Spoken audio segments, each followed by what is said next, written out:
अस्सलाम वालेकुम नाज़रीन। सुल्तान महमद की एपिसोड 11 में दिखाया जाएगा कि मारा खातून वापस मदीना आती हैं और सुल्तान महमद से मिलती हैं।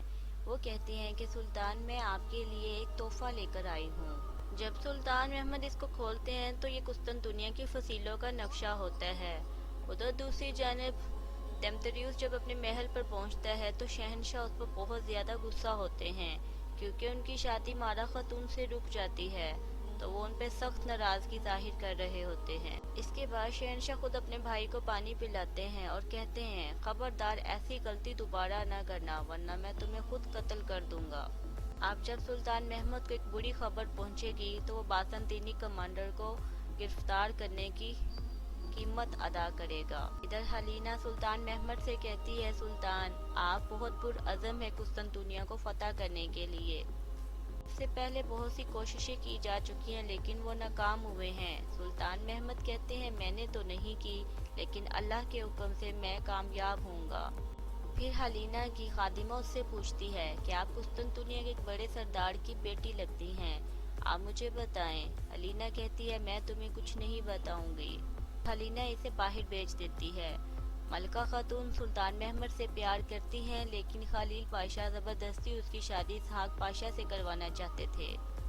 मलका खातून अपने बाबा की मिन्नतें करती हैं कि बाबा ऐसा मत करें, आप जैसा कहेंगे मैं वैसा करूंगी, मैं कभी बाहर नहीं जाऊंगी लेकिन इसहाक पाशा से मेरी शादी मत करवाएं। मलका खातून बहुत रोती है, मिन्नतें करती है लेकिन खलील पाशा नहीं सुनते। दूसरी तरफ लुकास देमतरियुस से कहता है कि सुल्तान महमूद बहुत समझदार और ख़तरनाक है, हम हर दफ़ा उसके आगे नाकाम हुए हैं। शहजादी मारा को भी उसने ले लिया और सबसे बढ़ के शहजादे उरहान को भी उसने ले लिया। वो हमारे लिए बहुत कीमती था जिसे हमने बरसों से हिफाजत से रखा। तरफ सुल्तान मुराद की बांदी पानी में जहर मिलाकर बायजीद को पिलाने के लिए जाती है तो मारा खातून को आगे देखते हुए वो खुद ही उस पानी को नीचे गिरा देती है। मारा खातून कहती है, लैला आपको क्या हुआ, आप मुझे कमज़ोर लग रही हो।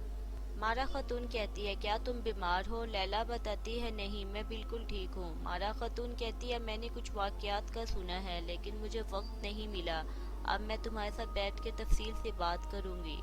मलका खातून एक ख़त लिखती हैं और उसे लेकर सुल्तान महमद के कमरे में जाती हैं और दिलबाश से कहती हैं कि मैं सुल्तान महमद से मिलना चाहती हूँ।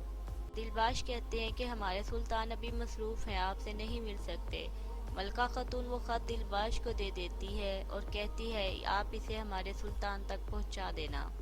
इसमें लिखा होता है कि सुल्तान, मैं जानती हूँ कि आप एक दिन कुस्तुनतुनिया को फतह करेंगे और एक दिन आप इंसाफ का तराजू बुलंद करेंगे। मेरे दिल में मोहब्बत की आग जल रही है। मेरे वालिद खलील पाशा इसहाक पाशा से मेरी शादी करवाना चाहते हैं और मैं बिल्कुल भी रजामंद नहीं हूँ। भी सुल्तान महमद खत पढ़ रहे होते हैं, दिलबाश आके बताता है कि एक सफ़ीर आपसे मिलना चाहते हैं। जब सुल्तान उस सफ़ीर से मिलते हैं तो वो बताता है कि सुल्तान, करामान के वाली इब्राहिम ने किले पर कब्जा कर दिया और हमें एहतियाती तदाबीर करने का भी वक्त न मिला।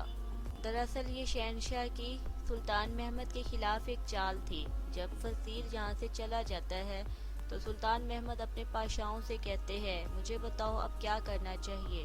शहाबुद्दीन कहते हैं कि सुल्तान, हमें उसकी हद दिखानी होगी और हमें इसके लिए कुस्तुनतुनिया का मुहासरा ख़त्म करना होगा। फिर सुल्तान महमद कहते हैं, इसके बारे में मैं कल दीवान में आप सबसे बात करूंगा।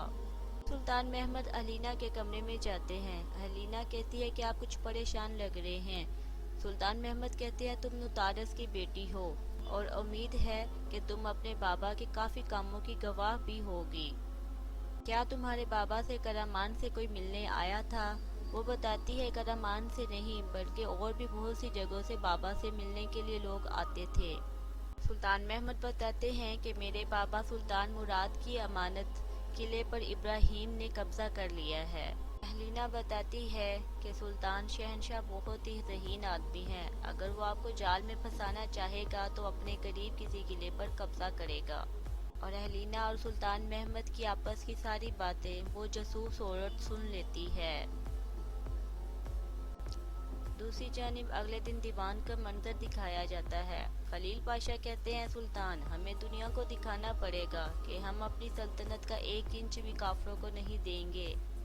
अभी ये बातचीत जारी होती है कि एक सिपाही और ख़त लेकर आता है जिसपे लिखा होता है कि करामान पे इब्राहिम 2 किलो पर और कब्जा कर चुके हैं। सुल्तान महमद कहते हैं मैं कल इसके बारे में सोचूंगा और फिर मैं अपना फैसला आप सबको सुना दूंगा। सुल्तान महमद खलील पाशा के साथ चल के जा रहे होते हैं और कहते हैं मैंने सुना है कि आपने मलिका की शादी इसहाक पाशा से करने का फैसला कर लिया है और मलिका इस रिश्ते से बिल्कुल भी मुतमिन नहीं है। खलील पाशा कहते हैं कि सुल्तान मैं कुछ और सोच रहा हूँ, क्या आपने मलिका के लिए कोई फैसला किया है? सुल्तान महमद कहते हैं कि शादी में खैरियत हो और फिर वो वहाँ से चले जाते हैं। नुतारस और डेमेत्रियुस आपस में बातें कर रहे होते हैं तो वहाँ पर एक सिपाही आकर एक खत देता है। नुतारस उस जासूस खातून का खत पढ़कर परेशान हो जाते हैं जिसमें लिखा होता है कि आपकी बेटी जिंदा है लेकिन वो सुल्तान महमद को आपके सारे राज बताकर गद्दारी कर रही है। उधर अदीना में सुल्तान नक्शे पर अपने पाशाओं से कुस्तुनतुनिया को फतह करने के बारे में बातचीत कर रहे होते हैं। तो नाज़रीन इसी के साथ आज की एपिसोड का इख्तिताम होता है। मिलते हैं नेक्स्ट वीडियो में। अपना और अपनों का ख्याल रखिए। अल्लाह हाफिज़।